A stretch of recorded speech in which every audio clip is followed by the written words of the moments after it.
Hello everyone, welcome to today's Knowledge webinar, 3D Reverse Engineering with Mesh2Surface.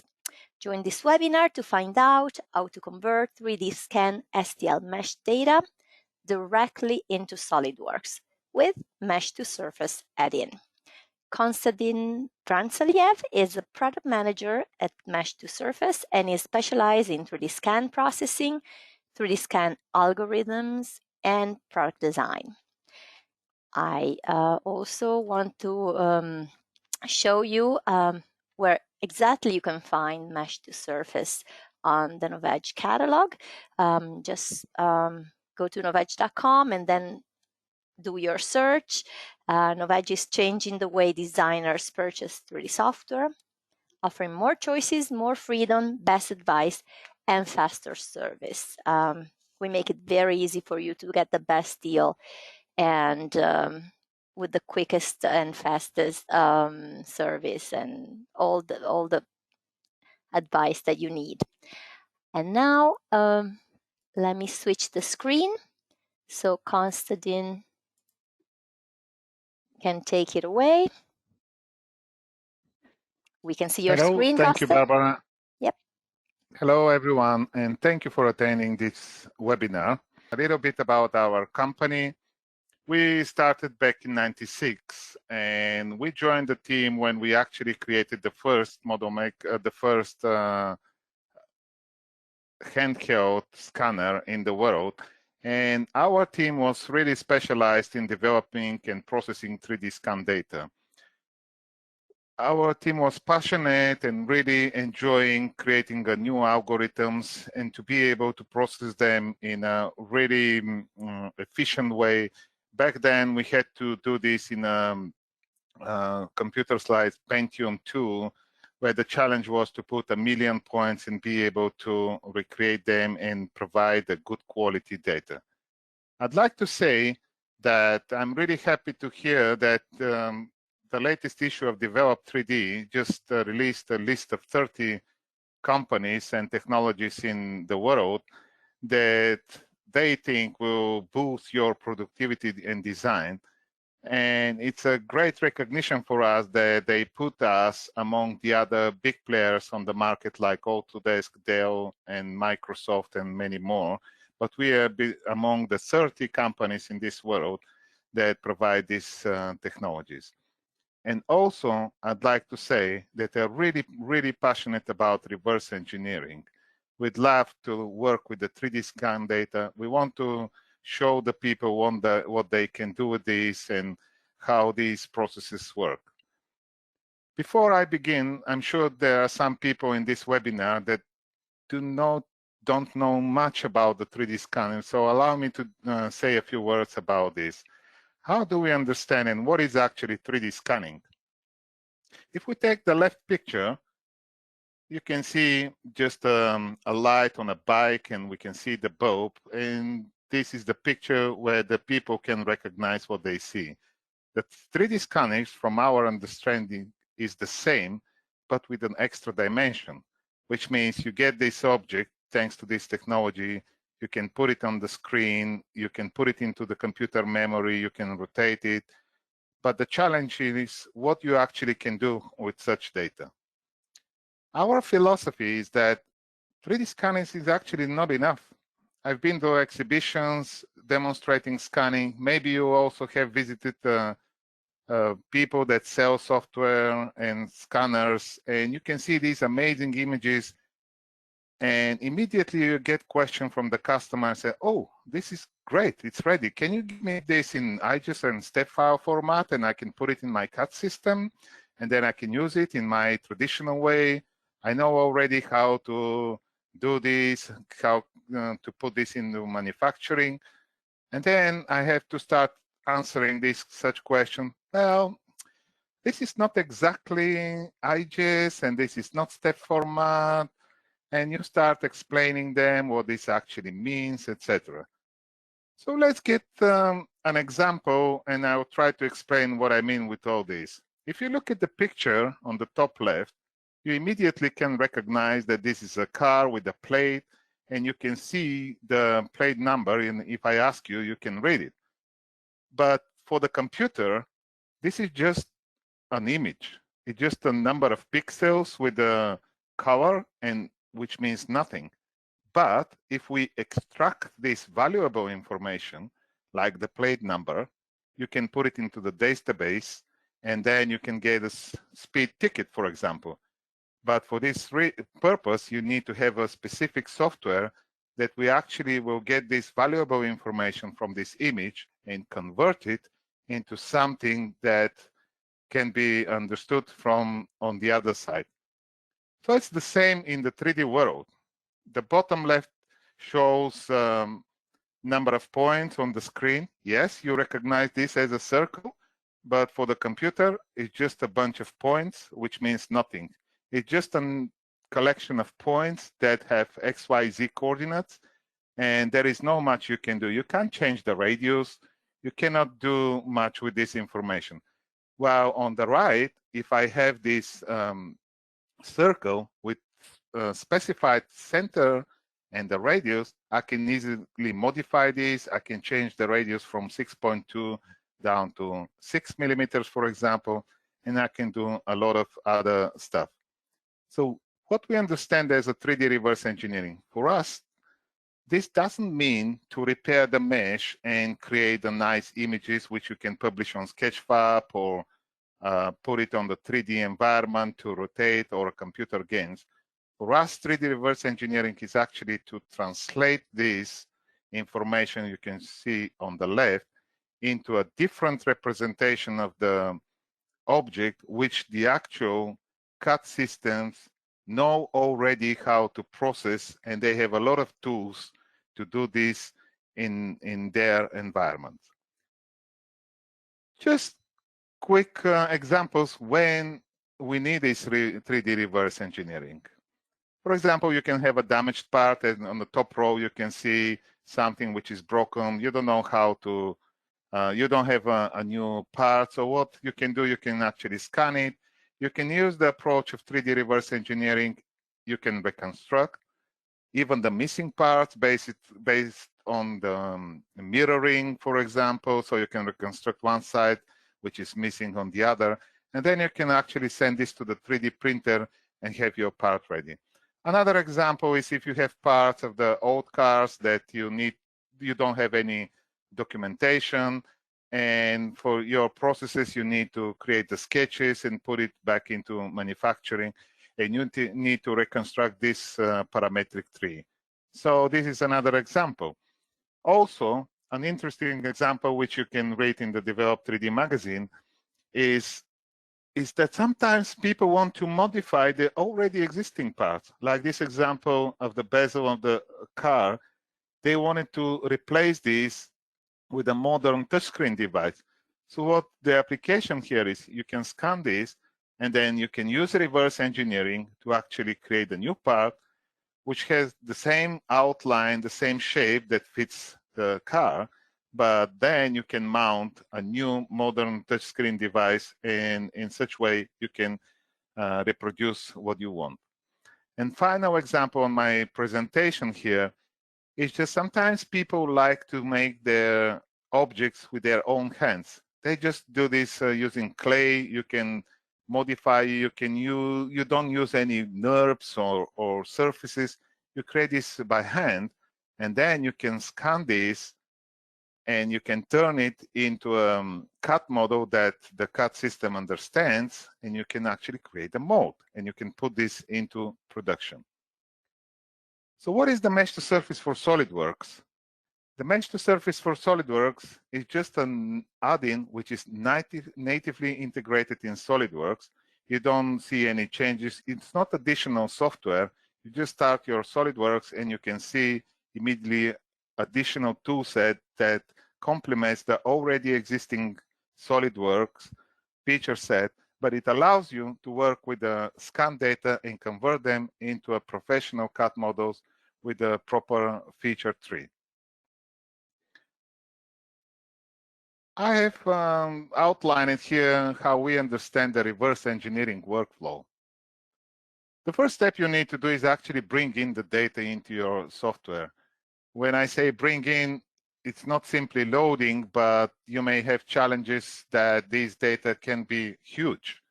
Nowadays, the 3D scanning can generate enormously big files, especially with the LiDAR data.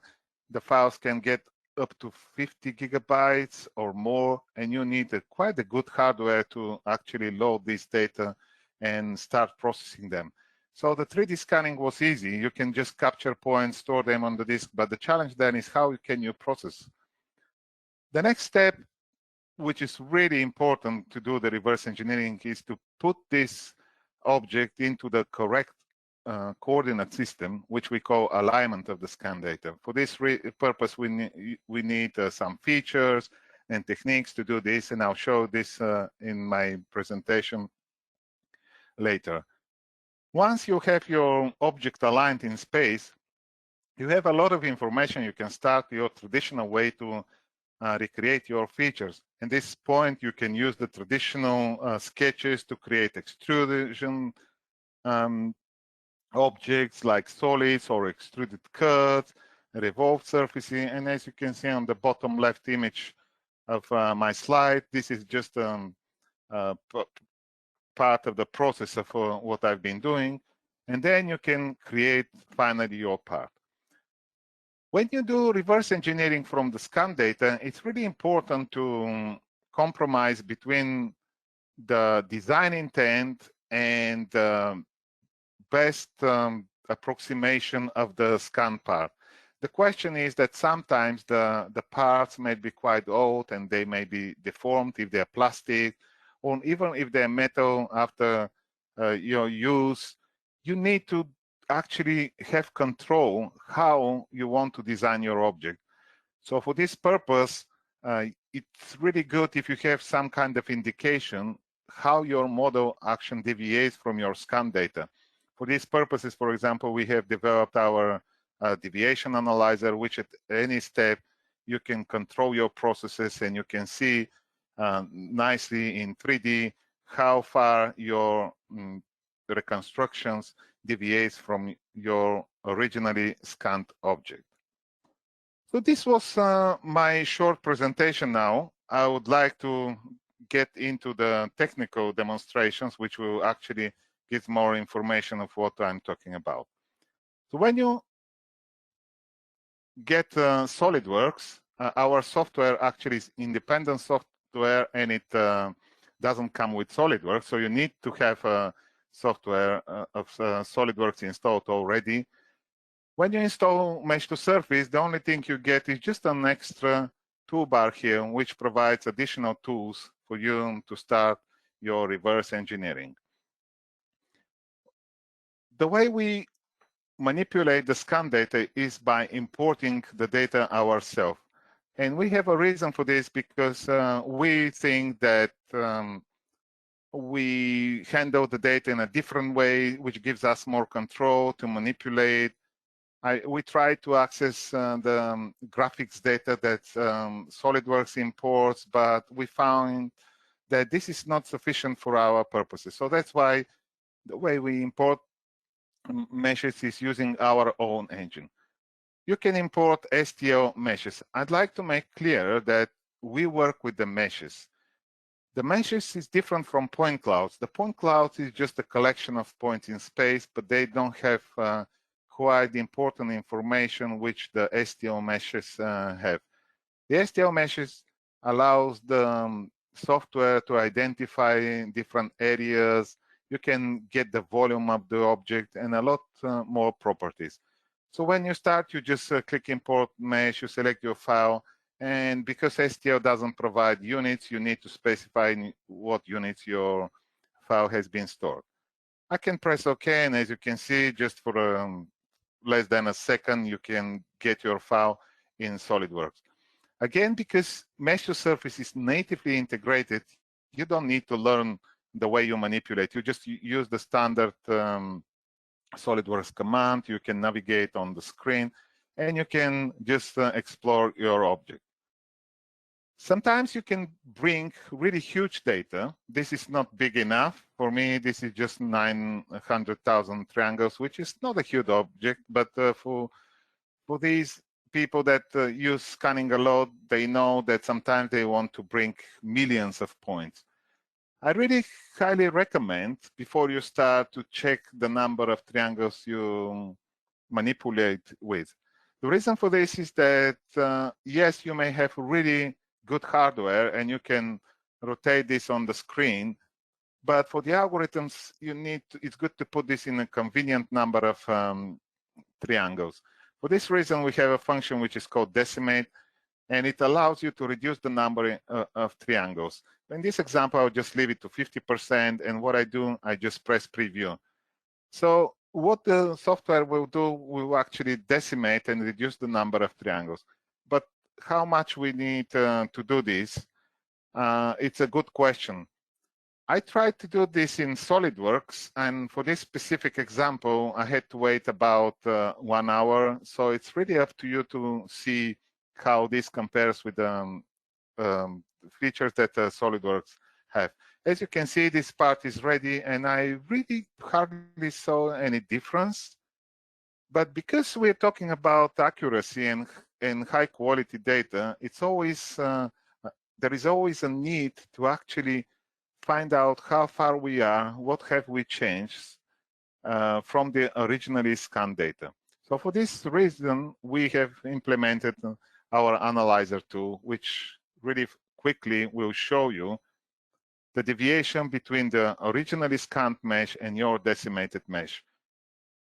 When we work with the scan data, we need always to think about accuracy and tolerances. When you use the scanners, they have noise. So in this example, I'm using 10 microns, but if you work with the 30 microns, for example, you can see that my decimated mesh, 99% of the points are still within this tolerance. So I can actually use my decimated mesh. So this was just an example how you can just use this decimation tool. Let's move to the next step and go to the part where I want to show you the actual reverse engineering process. I will load this example training part and I place it on the screen. This part is good, and the mechanical engineers would say, okay, that's easy to model, but the problem now is I'll just place in my standard views that it's not actually aligned correctly. So what we need to do is to place this mesh in a correct position in space before we actually start our reverse engineering. For this purpose, we need to understand a little bit about coordinate systems. We have origin, and then we have planes. These planes in SolidWorks are actually mapping to the world planes X, Y, Z, which me as a mathematician understand, but for you may be a bit different. But let's try to do what we want to align this object. What I see is that actually this should be my top plane, and somewhere at the back will be my front plane. And here in the middle, if I manage to place this object as a right plane, this will be great for me, because when I do my sketching, I can create a symmetry. So for this purpose, we have a toolbar which is called primitives that quickly can help the user to extract these primitives. For the purposes of extraction, we use what we call mesh selection. The mesh selection is actually has a lot of tools here that you actually can paint and select your triangles from your reference mesh. I'm currently using a Magic Wand selection, which has a sensitivity slider, what needs to be selected, and other tools, which, because we don't have enough time, I'm not going to go in details, but you can always find in our tutorials. But I just picked my bottom plane, and then I tell the software to detect this plane and make the best fit of my selected triangle. So I got this plane, and what we can do here, we can create this as a plane in SolidWorks. In this situation, I only need to create this as a reference, which is good enough for me. And now I can carry on and create this backplane. Let's try and do this again with the mesh selection. I can pick this area and tell the software, find my plane here. The question when you work with the scan data, because these are not perfect data, you need to be careful if you have selected enough triangles from this plane. So at any point, you can actually turn our deviation analyzer and see how well this plane approximates my selection. As you can see here, there is a bump or some data that are not good enough, but I see that the plane actually approximates my scan data quite well, and I'm really happy with this. And then I can just press create. As you can see, because it's natively integrated in SolidWorks, this is just a normal plane which SolidWorks understands.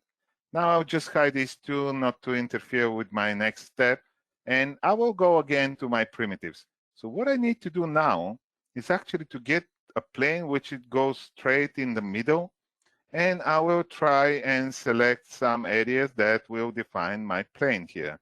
I just really roughly picked some triangles on my mesh. And in this case, instead of using just a normal plane feed, because this will be really inaccurate, I'll use our tool, which is the symmetry plane. What the symmetry plane does is actually initially creates the best fit plane through your selected points. So when you select points, please make sure that they are sparse enough so you can get the initial plane well defined. You can have a manipulator on the screen, similar to what you have in SolidWorks. And what else you see are these yellow points are actually the mirrored points of your object, so you can, which indicates how well your symmetry plane is. But of course, this is not metrology speaking, this is not good enough. So we can just press the rebuild button, and the software will automatically, we will optimize this plane so it can get the best symmetry. Of course, because we like control, at any point you can just click the analyzer and you can see the deviation of the mirrored points against the original mesh. In this case, this is the best I can get. I will create this plane because this is good enough for me. So this was the first step for me to create these three planes, which mathematically are good enough for me to define my coordinate system and how to align my object in space. So let's move to the next step and technically go and transform this mesh in space so it can be positioned in the correct place. For this purpose, we have something which is called align mesh by references. You can go in details on our tutorials for more information, but the way it works is using three features. So when I pick the first feature, it actually will show me how my coordinate system will be placed. What I want in this case is actually, I want this to be my top plane. And I see that Z direction is not well oriented. I just use the inverse direction. So what happens here is that the software created somewhere in space my coordinate system, but the only condition it complies to is that this plane is mapped to my first plane, but it's not guaranteed that it's here or somewhere here. It can be anywhere. So for this reason, I need another constraint. So that's why it's my next feature, which is the other one, this one. And I pick this, and then the software automatically uses the algorithms to actually map my coordinate system. Let's explore what it did. So I see that it's nearly there, X and Y is correctly oriented, but my origin is not what I want. So that's why we need a third feature, and I just picked my third feature, and now I'm really happy where my coordinate system is. So I'm ready to go, and I just press OK. The software warns you that it will transform the mesh in space. Unfortunately, we don't have control on these plane features in SolidWorks, so they are not transformed together with the mesh, and I will technically need to delete them because I don't need them. But now what I have is just really well aligned object in space that I can start work with. So this is the very first initial step that you always need to do with your object. This will save you a lot of time, and these are the tools that Mesh2Surface provides to you. Of course, at this moment, you can export the mesh and use it the way you want it. And but we can carry on and try to do a little bit of reverse engineering on this part. So what I want to do now is I will place this in my front view. I probably need to extract this contour here and create a sketch. So I can get my front plane, and to help the user to do this, we have something which is called cross-section. Now, the cross-section starts initially with the plane you have selected, and you can just drag it and put it in on top of the object, and you see how quick it is. You can just adjust. What you see on the screen is the green points show you where the actual section happens, but the software automatically projects this to the plane where your sketch will be. So you can actually try and get this. What I see here, it's a lot more information that I need. So I'll cancel my sketch, and what I will do, I will use the selection tools, and we'll select the areas that are of my interest, in this case like this one. And if I just do the same cross-sectioning, I can tell the software just to use my selection to the extraction. My problem now is whatever I do, I just get this part and here, but I can never get the full profile, which will define my sketch. So for this reason, we have something which is called stack section. The stack section works in the way that it takes the extents of my object and splits this size into the number of sections we want, and will create multiple sections, the green lines, but it will take them and project them back on my reference plane. In some cases, I'd like to mention it, you may need to actually create your section here. So for this reason, we have something which is called create on section on a slicing plane. And you see that if I accept this, software will create automatically a reference plane here. So you can create your sketch on this reference plane. But for me, let's leave this as it is now, and I press OK. Now I can just hide my mesh because I don't need it, and I'll just go to the front view, and I can use now just the traditional SolidWorks tools. Don't blame me, I'm not an expert in SolidWorks, because this is what I do now. It's just standard drawing in SolidWorks, and I'm using just lines to create my volume here. I just click. Probably I will need here to create my tangent arc, which I did it wrong. And having built my profile, I can adjust. Furthermore, I can actually add dimensions, because this is purely SolidWorks. What we do is just complement and add the user features that will help him his design. So I press OK now, and I have a normal sketch. I'll hide my cross-section. We'll take this and use extruded surface here to create a solid body. So once I have this, I can see my mesh here, and at any time, at any point of time, when you do your reverse engineering, you can use our compare to command. This is super quick and super fast tool that allows you to check your deviations, how far you are from your tolerances. For example, here I just did it with the extrusion, and that's why some of these areas are not in tolerance. But this may be on purpose, because you can speak with your customer and understand his needs, and do we actually need this to be bent, or it needs to be straight? So there are a lot of questions during this process, and our tools only help you to do this in a more efficient way. So this is, then you can start extracting the other sections and etc. And I'm just showing you my result, which I did yesterday before the webinar. This is the final result which I got with the several shelling commands and approaches that you can normally use in SolidWorks. At any point, again, you just press compare. It's super fast, and you can see the deviation. I see there are some areas here that don't map well, but I see that this is something which is coming from the scanner. So let's move to the next example. I'll just create another part, and we'll import my next mesh. This is, I will map this now.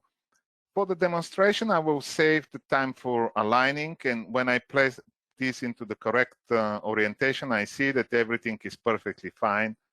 What I notice in this case is that it's a rotational revolved surface. This is the main body, and all I need to do is just create my profile and revolve. So let's quickly try to do this. But now, instead of doing this, what I will do, I will take my top and right plane, and in SolidWorks, we'll create the reference axis, which is technically my z-axis, and we'll accept this. So now, I will just select my axis here, and with Mesh2Surface, I will select cross-section. If you select a plane, the cross-section is parallel to your initial plane, but if you select an axis, what happens then, it's Mesh2Surface understand this section plane as a rotational cross-section. So as you can see now, I can rotate around my initial axis, and again, when I get the section, it gets back projected to my reference starting plane. I'll just put this to 0 degrees. I can control my position. But what I'll do in this case is I will just use more sections.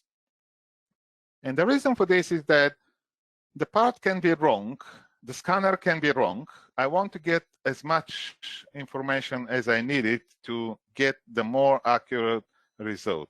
So I press OK, and I'll show you what I mean. I'll just hide this mesh, and in my right plane, I'll just start my sketching. Of course, what I need to do here is initially just create the center line here, which I probably will do last. And now I need to start drawing my lines. Again, what we offer here is to the user to help him and be more efficient. For this reason, we have something which is called Fit Sketch Entities.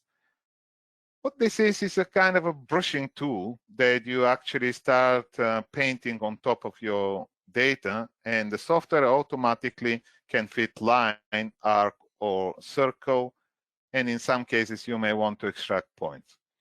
I will just turn off this auto join for now.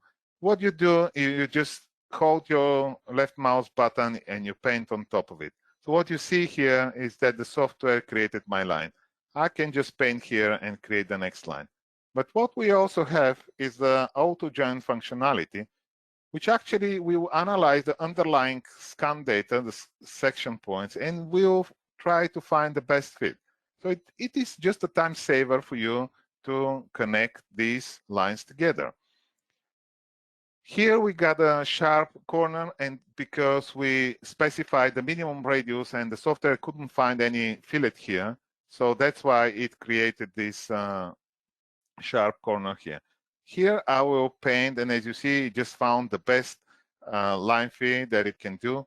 It automatically makes the fillet for you, and in such a way I can just paint quickly and will recreate my profile. Of course, you don't need to do this. You can use a traditional SolidWorks methods, and you can just draw your lines.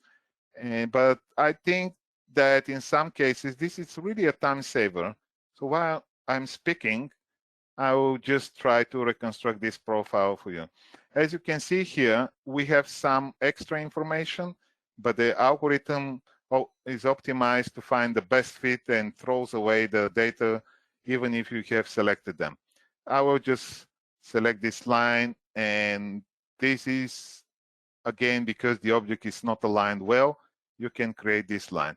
And finally, I'll just pick this line here. So technically for me, I have what I need, and I just press OK. In this case, this is my actual sketch. I don't know why SolidWorks doesn't fill this to show you, but the only thing I need to do now is actually to create my center line here, and I'm ready to go. I press OK, will hide my cross section, and this is the section I have. Let's select this section, use just the traditional SolidWorks tools, and this is my main body. So within a couple of minutes, I managed to create my reconstruction of my main body. Let's explore the quality. You click compare, it's blink of an eye, and you get the results, and you can see how much it deviates from your scan data. So this was the traditional way of how you can quickly reconstruct purely mechanical objects. But then it comes to the question, what about if we have some complex, like a free form, like this object, for example? So what should we do here if we want to reconstruct this? This shape here, probably you can reconstruct with the lofts or different approaches. But what we have here is what it's called a fit surface command. And let's try to explore this. For the presentation, I created the base, and I created this solid body here, which represents my initial sketch, which you can use this extraction to recreate this body, and I'll hide it for now. So what I will do now, I will use our selection tools, and we'll try to pick my surface here.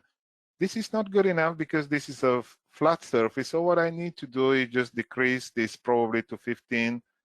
I can use brushing tool and other selection command. You can explore this and learn in more details in the tutorials. But roughly I selected what I need, that this is my freeform surface, and then I just press the fit surface command. What the software does in this case is immediately approximates the surface, but immediately gives you deviation of your surface from your selection, because this is important for me. I want to know how good my surface is against the scan data. You can always turn off your deviation. You can explore your fit surface here.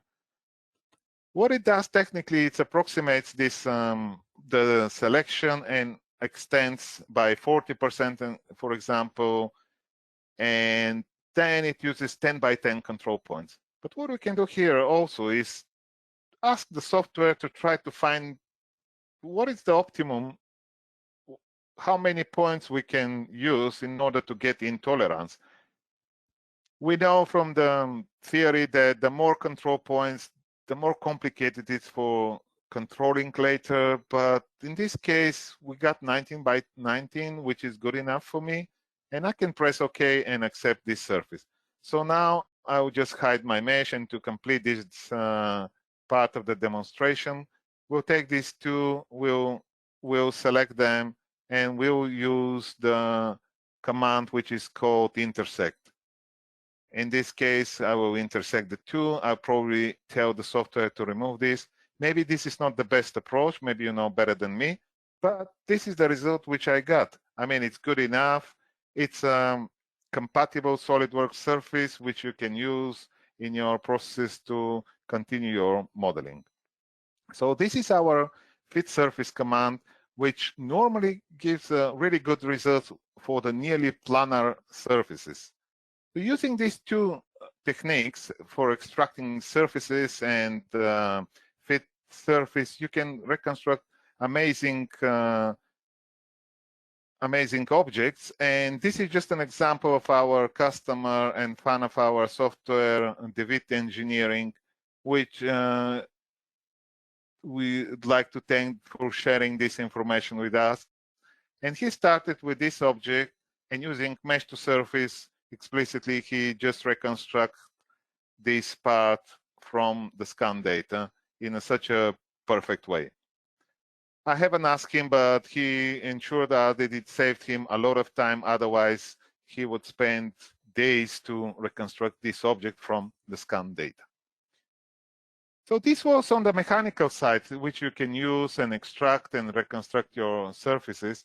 But I will like to move to the next step and take a look at a bit more complicated example, like this one. Let it get this loaded on the screen. So we have this, and now it's the time to say what we understand as a hybrid modeling. Hybrid modeling for us means that in many consumer projects and objects, you have well-defined extrusions and holes for the bolts, which are easily reconstructible using these sections. But then you have a bit more complex shapes like this one, and there is a combination between these two technologies, and you use framing and other approaches in SolidWorks to reconstruct an object like this one. So you can get this result. So how we help the user in this case to do this? You already learned how to recreate this. I recreated this with simple cross-sectioning, but to reconstruct these, I'll just show you. To reconstruct this freeform shape, we use our technology, which is called the Freeform Modeling, which I'll go in details in a minute. The Freeform Modeling is a feature that lives in the SolidWorks feature tree and is fully compatible with SolidWorks and can be used in these processes. You can edit this feature, and as you can see, it allows you to create a completely freeform surfaces.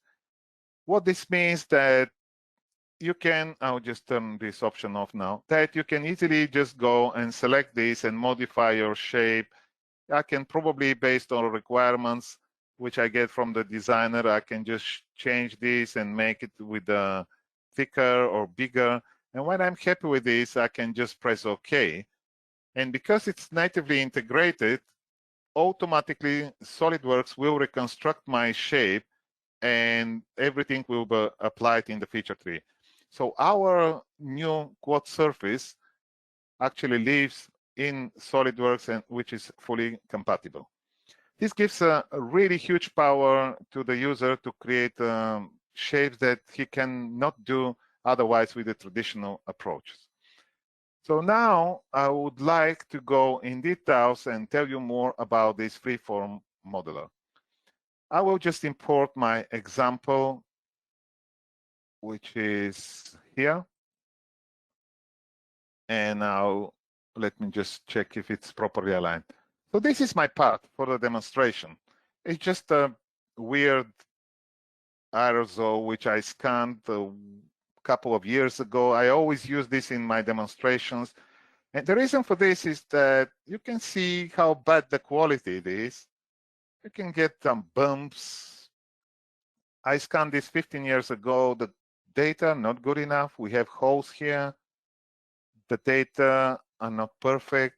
But with our technology, there is no need for you to actually do any pre-processing and repair the mesh to start your modeling. So what we have here is a new freeform command that will create a new feature into SolidWorks. For some of you, probably you've heard about the Subdim modeling techniques, and our technologies is quite similar. What I mean with this, you can just place this into a specific orientation. You can just draw a rectangle here, and you're clicking, and then you can use these techniques to adjust, and you can select and move these objects and align. Probably I can just put it on a different view and try to do this and recreate my object. So this is the traditional approach, and I'll just delete this and we'll start again.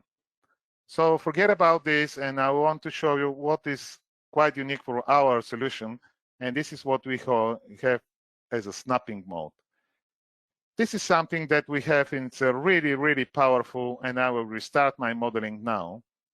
Again, if you see the name snapping, this means actually snapping, that whatever I do, everything will stay on the mesh. So let me try and create my first four-sided face here just by clicking like this. So what happens now is that whatever I do, the software will keep my points, my control anchor points, onto the mesh. Also, we have different ways of here to control them, to manipulate the object. In this case, I can create my mesh transparent so I can see, or I can use it, the offset, which will actually draw the mesh slightly behind my scene so I can easily just see what's going on. But why this is nice? Because I just draw easily on the screen without paying any attention on the accuracy or just do any preparation. I just take my anchor points, Here, this is a duplicate handle. I just create this here. We'll probably drag. Using the Alt button, we'll duplicate this point. We'll take this one, place it here. Of course, I need to avoid the hole because there is no information there. So this is my initial shape. I hope you like it. Not the best you can get, but then you can just move and just adjust your points over the mesh. Again, as I said, you can just drag it and it just snaps to the mesh. What the next step is for me? How good am I, and how is this acceptable? Is it good enough? No, of course. So for this reason, we have this real-time deviation analyzer, which in real time, this is the next second feature that is unique for our software. You constantly can see how close you are to the reference mesh. In this case, we have something which is to save your time, which is increase the resolution. If I just press it, what it did, it just every quote split it into 4. And now I can easily just move and adjust my quality of my information so I can get good results. So when I'm happy with the results, I can just press OK.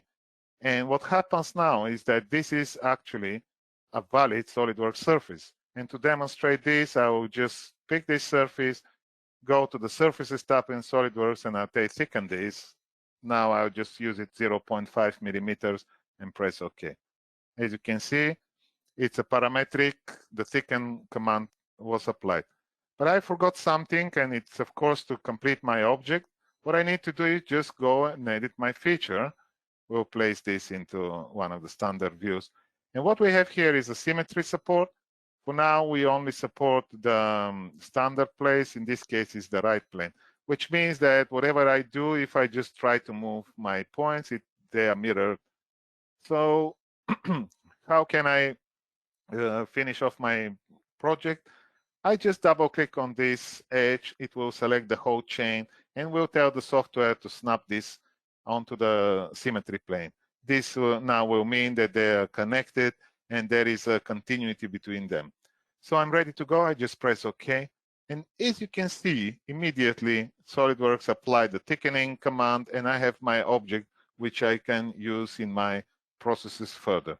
You can always go back and improve your quality. Now there will be a question about the continuity and the quality of what we get. I would like to say that our surfaces are G2 continuous and only G1 continuous at the extraordinary points where they're meeting more or less of 2 sides and where the UV actually changes. So this is the information about the Freeform modeler. This is really powerful, and the best thing is you can combine this, as you saw in my previous object, you can combine this and use the traditional standard SolidWorks tools to trim and create bodies and create objects that you actually, it's really hard to do this before. So I will just want to show the next example, which is, again, in a different industry, and we can carry on with it, and it's just a scan of a shoe. I will just map this time.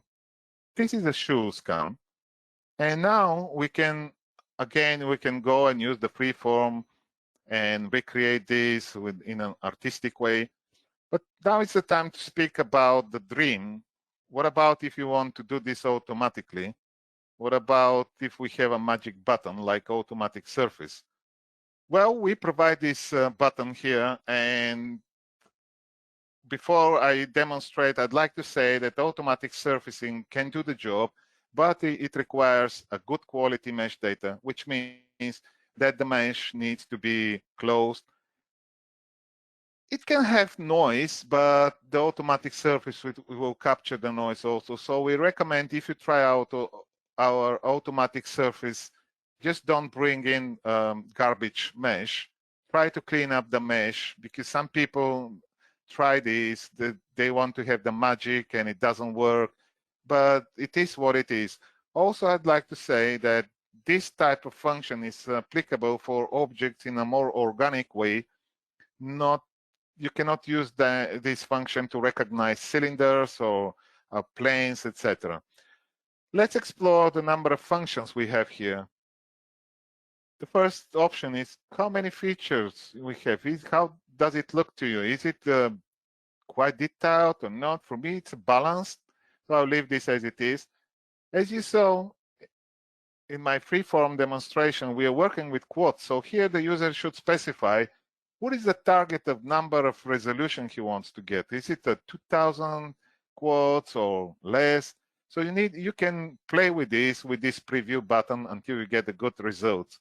Some people in other packages may say, try to use not so many quotes. Well, that's not the case for us. You can use even 10,000 or 20,000. We are not scared about this.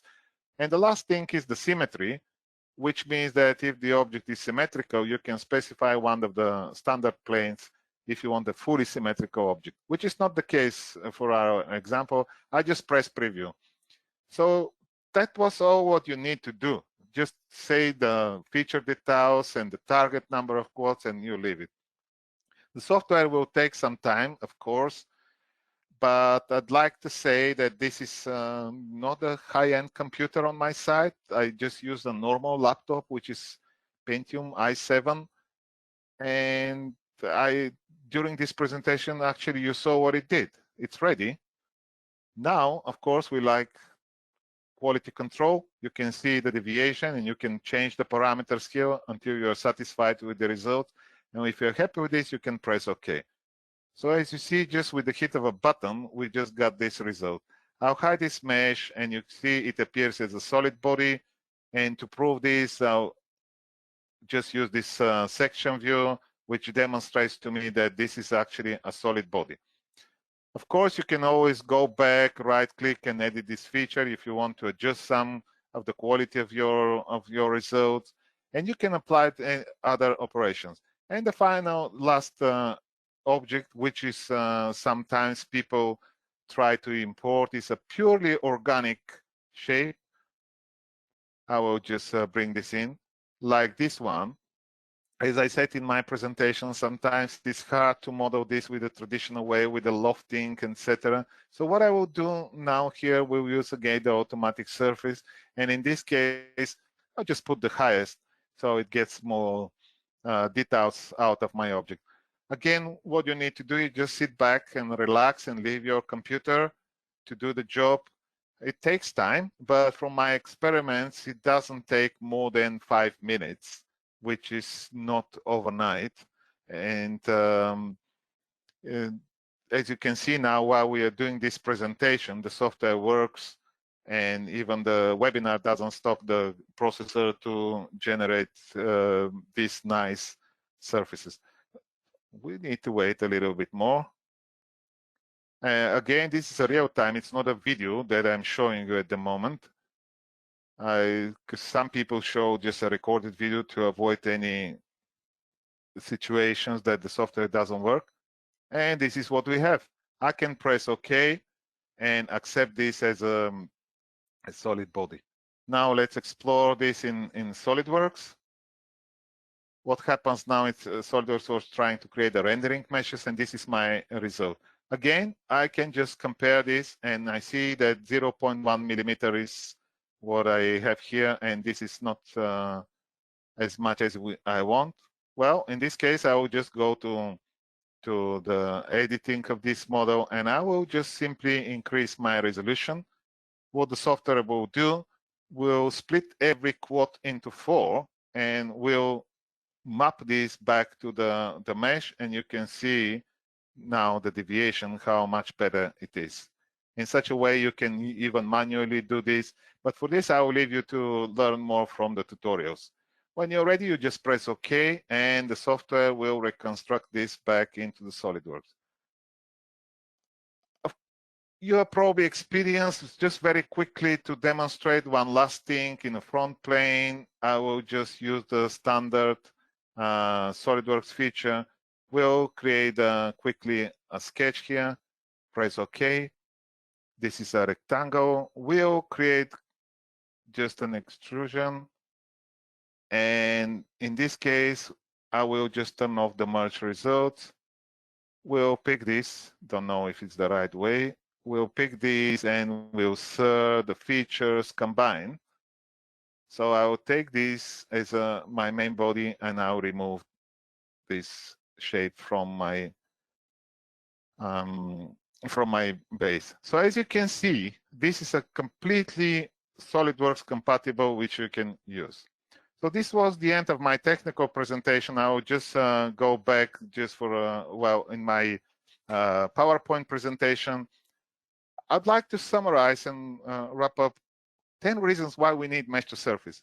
First of all, with Mesh2Surface, you overcome a lot of limitations that SolidWorks has.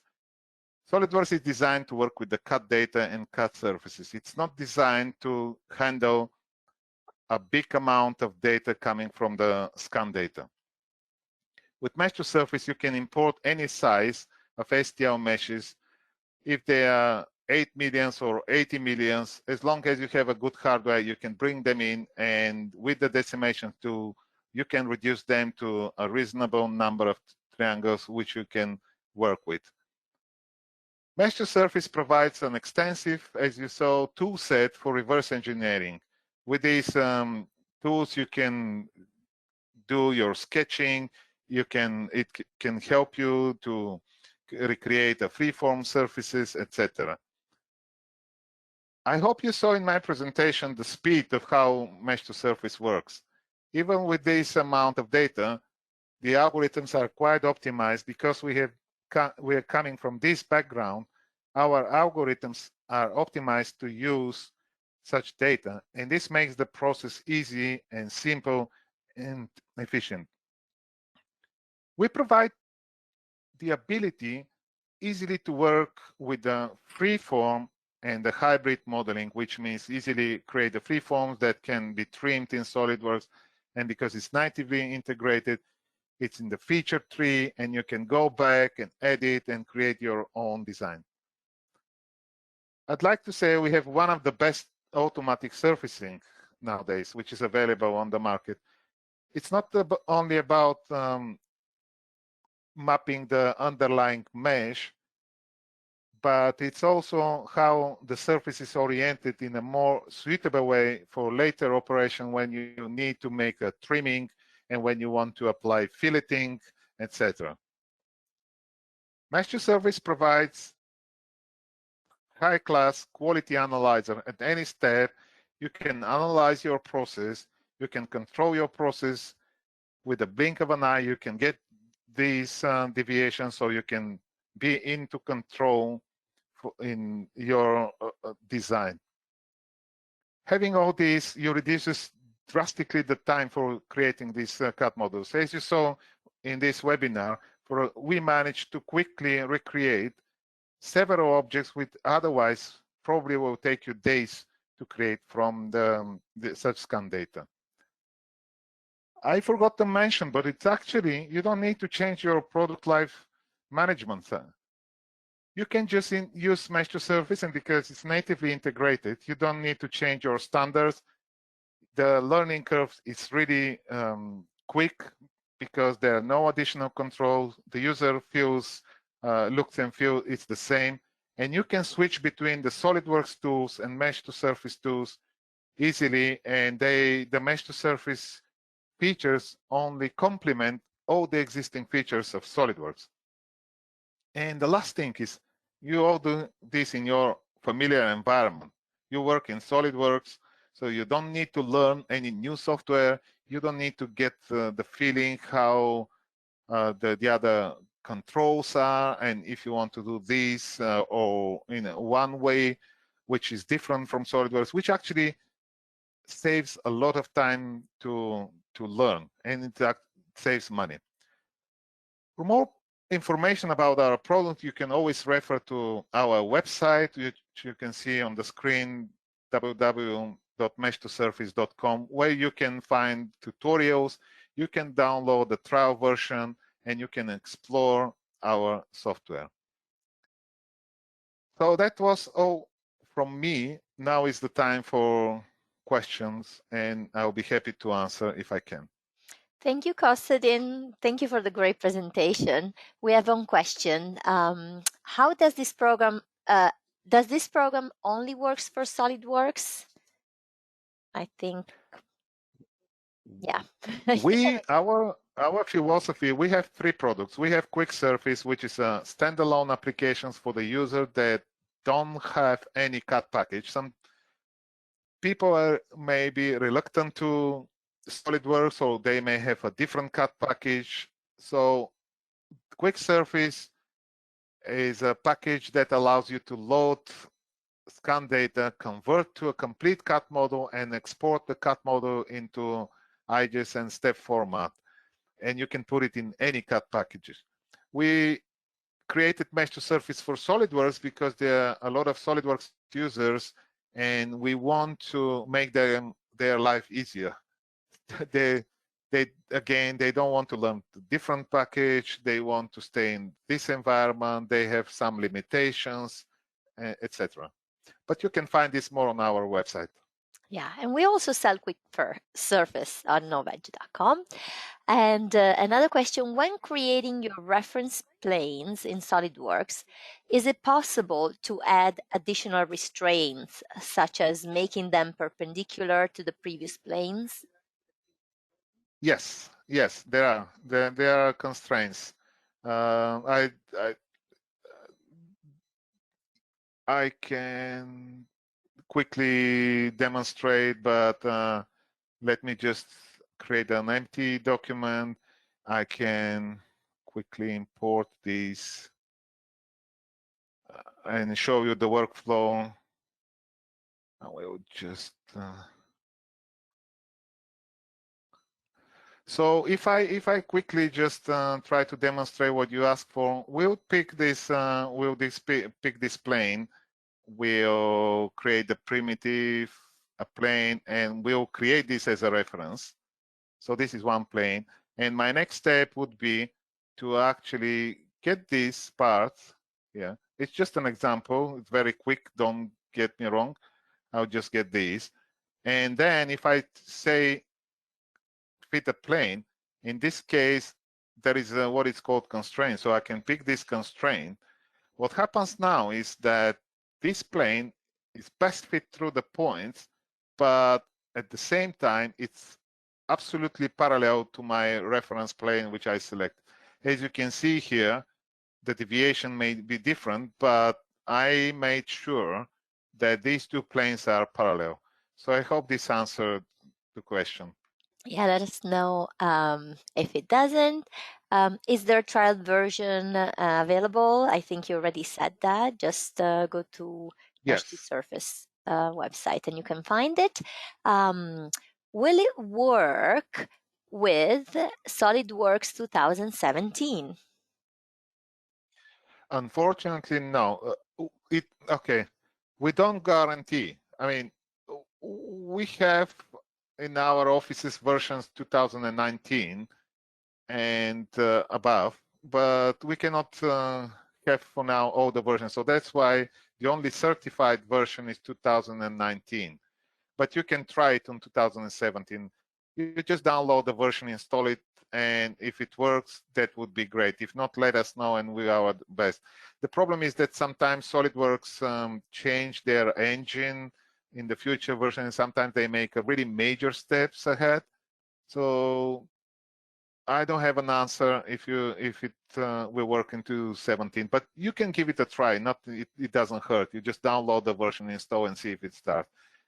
And cool. I'll appreciate if you let us know, so we also know about this. Cool. Yeah, give it a try. Thank you so much, Costa. I think this is all the questions. And that was riveting. I'm sorry to take the screen back to show everybody where they can find Mesh2Surface for SolidWorks on the Noveg website. You can, check it out, give us a call, or we're always here for you. And thanks again for joining us today. And looking forward to many more webinars, Kostadin. Have a great rest of the day, everybody, and bye-bye. Thank you. Bye.